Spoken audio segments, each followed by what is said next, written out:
Continuando a nossa sequência de vídeos sobre suicídio, hoje nós vamos falar sobre suicídio na adolescência. Se esse assunto te interessa, já vai deixando o seu like e se inscrevendo no canal para receber mais vídeos interessantes. Quais são as principais causas de suicídio na adolescência? São várias. O bullying é uma delas, a violência doméstica, a separação dos pais e também os transtornos mentais estão aí como principais causas de suicídio na adolescência. Não tem como falar de todas elas no vídeo só, então eu escolhi falar do bullying, porque o bullying também afeta muito as pessoas com deficiência nessa faixa etária. Eu mesma fui vítima de bullying, mas eu não tive impulsos suicidas, eu reagi. Um dia eu vou contar pra vocês essa história, que ela é bem interessante, de como eu reagi ao bullying. Mas hoje não vamos falar de mim, né? Vamos falar de modo geral. Nem todo mundo tem essa força interior para reagir. Algumas pessoas, principalmente na adolescência, ficam mais fragilizadas, ficam um pouco mais retraídas, não conseguem fazer frente a essas pessoas negativas que praticam bullying. Qual é o maior problema, ao meu ver, em relação ao bullying hoje em dia? A forma, o modelo que foi adotado para se lidar com essa situação. Hoje em dia, se você sofre bullying e tem a reação como a que eu tive, que eu vou contar para vocês em outro vídeo, você vai ser julgado e as pessoas não vão entender por que você agiu daquele jeito. Hoje, o que se recomenda à criança, ao adolescente que está sofrendo bullying, é que ele comunique ao professor. Mas às vezes, quem é esse professor? Muitas vezes esse professor é aquela pessoa que é de outra geração e que acha que bullying é só uma brincadeira, que tá tudo bem, que faz parte da adolescência, que no tempo dele as pessoas faziam brincadeira com a aparência dos outros e não tinha problema nenhum. Então imagina, né? Você sofre bullying, comunica ao professor na esperança de receber apoio e você não recebe. Você é ignorado, você é ainda mais hostilizado. Muitas vezes os professores são os primeiros que praticam bullying. Isso acontece muito. Não se fala sobre isso, mas não quer dizer que não aconteça. E aí também tem um problema em casa. Muitas vezes o bullying, quando ele é causado, né? Vamos dizer assim, causado, por exemplo, por homofobia. Muitas vezes a criança sofre homofobia na escola e sofre homofobia em casa. Então ela sofre bullying na escola e nem pode comunicar aos pais que sofreu por causa do motivo. Ele não pode chegar em casa e dizer: ah, pai, hoje eu tô triste, eu sofri bullying na escola porque eu sou gay. Porque em casa também, muitas vezes, ele já é agredido. E aí, essa criança, esse adolescente vai ficando sem saída. Ele vai recorrer a quem? E nessa de ficar sem saída é que vem a vontade de tirar a própria vida, porque ele está de mãos atadas, ele não sabe o que fazer. Ele não tem o que fazer, não tem a quem recorrer. Não é como um adulto que tem autonomia, né? Ele ainda depende de outras pessoas, ele ainda precisa do apoio, do cuidado de outras pessoas, dos adultos. E às vezes os adultos são os primeiros que validam essa discriminação. No caso da pessoa com deficiência, também acontece. Por que ela vai contar à mãe, ao pai que está sofrendo bullying, se ela em casa também já é excluída das atividades, já é vista como um fardo? Então a pessoa realmente fica sem saída. E o pior, hoje em dia você não pode mais reagir, revidar. Você tem que ficar lá calado, sofrendo, comunicar ao adulto que muitas vezes não está nem aí. Eu, dentro desse cenário, não vejo saída. Eu acho que a mudança deve ser na forma como nós encaramos o bullying e na forma como nós encaramos a reação. Eu acho que todo mundo que é ofendido tem direito de reagir. Eu penso dessa forma, né? Você não tem que ficar lá sendo humilhado, sofrendo constrangimento. Você deve ter o direito de reagir. Mas hoje não se pode mais, né? Hoje tá difícil. Eu, na minha época, nem sei se eu posso usar essa expressão já, será? Será que eu já posso usar na minha época? Mas na minha época, lá por 2005, 2006, a gente ainda podia reagir. Como eu reagi.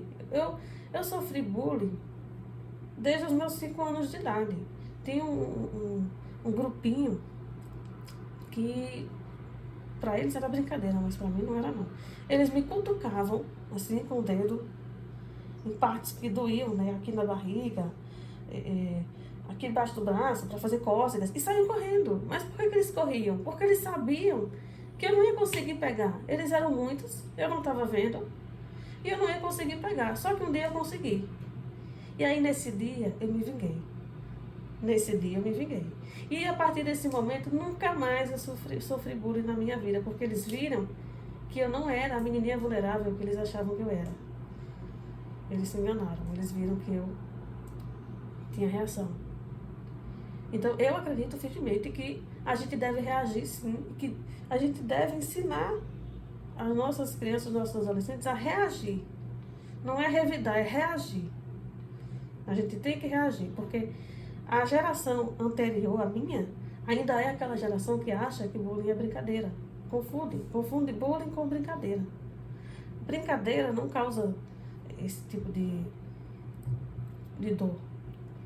Brincadeira é algo onde todo mundo se diverte.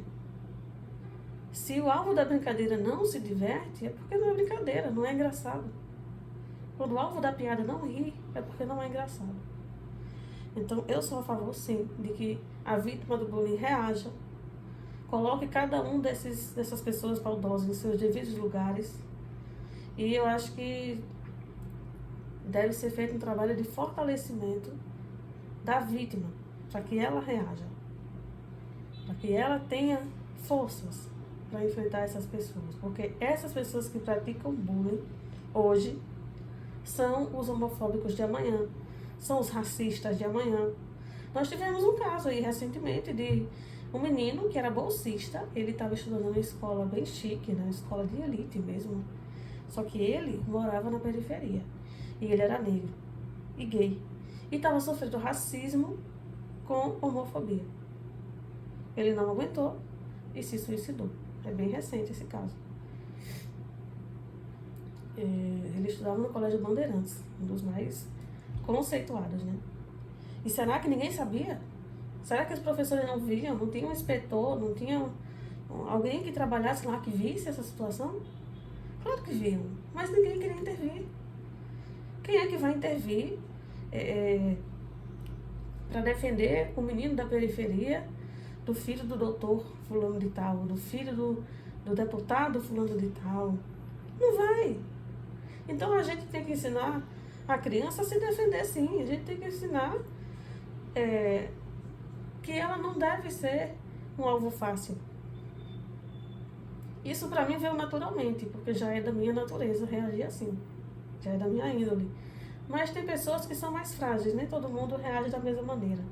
E aí essas pessoas precisam de apoio, precisam de terapia. Os pais precisam ficar atentos à mudança de comportamento. De repente o filho não quer mais ir à escola. Muitas vezes não é só uma birra de criança, não é só uma rebeldia da adolescência. Alguma coisa está acontecendo e está fazendo com que ele não queira mais frequentar a escola. Eu odiei todas as minhas escolas. Eu ia porque eu gostava de estudar, mas eu detestava o ambiente, pela forma como eu era tratada. Não teve uma que fosse diferente, a dinâmica era sempre a mesma. Sempre exclusão, sempre preconceito. Eu ia, mas eu não gostava.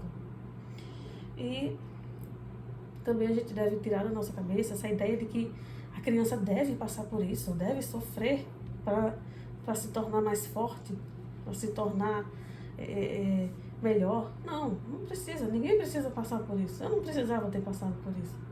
Pra quê? Me trouxe o que de bom? Nada. Não me trouxe nada de bom.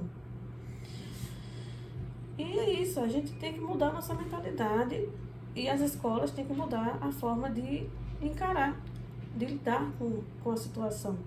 Porque sempre se diz para a criança recorrer aos professores e os professores não nem aí. A verdade é essa. Não estão nem aí. Eles acham normal, porque na infância deles era diferente, não sei o que. Eles não entendem que a sociedade mudou. A cabeça das pessoas está diferente. Esse tipo de comportamento não é mais aceito. Então, se você convive com alguém que sofre bullying, tenha essa conversa com ela, para que ela se fortaleça, para que ela reaja, coloque essas pessoas maldosas em seus devidos lugares. A gente tende a achar que toda criança é um anjo, que todo adolescente é bom, que só está passando por uma fase ruim, mas não. Eu sou a prova de que existe sim criança maldosa, existe sim adolescente maldoso, e eu sou a favor de punição para esse tipo de comportamento. Porque a gente vê sempre reportagens sobre a pessoa que sofreu bullying, né, a vítima, e nada é feito em relação aos praticantes do bullying. Dificilmente eles são punidos. E aí eles fazem de novo. E essa pessoa que faz isso hoje na escola, amanhã ela vai fazer em qualquer lugar, né? Essas pessoas hoje, que estão fazendo isso hoje, serão os homofóbicos de amanhã, os racistas de amanhã, os capacitistas de amanhã. Porque elas acham que está tudo bem, ninguém faz nada contra elas, ninguém para essas pessoas. Elas têm liberdade para agir, para fazer o que querem, para bater, para xingar, ninguém faz nada. Eu acho que tem que ter sim punição, já está na hora de tipificar isso aí, colocar uma punição para essas pessoas, para esses adolescentes que praticam bullying. Eles não são vítimas, de jeito nenhum. A vítima é aquela que é agredida. E não adianta vir com aquele argumento de que hoje, o que pratica bullying hoje é porque um dia sofreu. Não, nem sempre. Nem sempre. Tem muita gente que sofre bullying e por ter sofrido não pratica. Tenha essa sensibilidade de não praticar com o próximo. Muita gente usa esse argumento. Porque hoje quem pratica isso é porque um dia já sofreu. Não justifica, né? Por mais que seja verdade, vamos supor que seja verdade. Justifica. Eu aqui sofri bullying e agora vou praticar contra a pessoa? Não justifica. Não me dá esse passe livre para eu praticar contra a pessoa. Então esse argumento aí é muito falho. Vamos fortalecer os nossos adolescentes, aqueles que estão no nosso convívio, para que eles tenham coragem de reagir. Porque quando a gente reage, a gente coloca a pessoa no lugar dela, ela percebe que não está lidando com um ser vulnerável, que ela pode fazer o que quer, e aí a gente coloca um basta nessa situação. Então você que convive e tem filhos, preste atenção aí nas mudanças de comportamento, seja um suporte, seja a fonte de apoio para ela, não critique, não julgue, não fique perguntando por que ela não reagiu, por que ela não fez isso, não fez aquilo. Se ela não fez é porque ela não tem forças para fazer. E nós é que temos que dar forças àqueles que precisam. Esse foi o vídeo de hoje, espero que vocês tenham gostado e até o próximo vídeo.